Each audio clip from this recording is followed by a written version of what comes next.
Wow, I didn't know this. Thank you. Now, do you have questions for me that we can probably answer Mhm. now? Welcome back.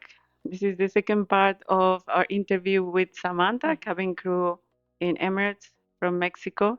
Samantha purchased her property after flying only 1 year, the property that already appreciated about 200,000 dirhams.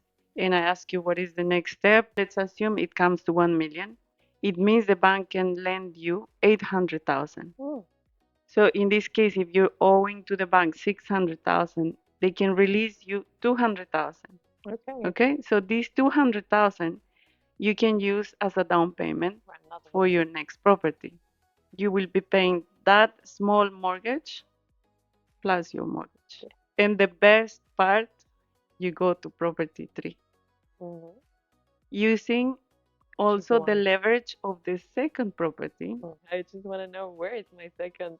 Actually, I have the option ready for you. Oh, really?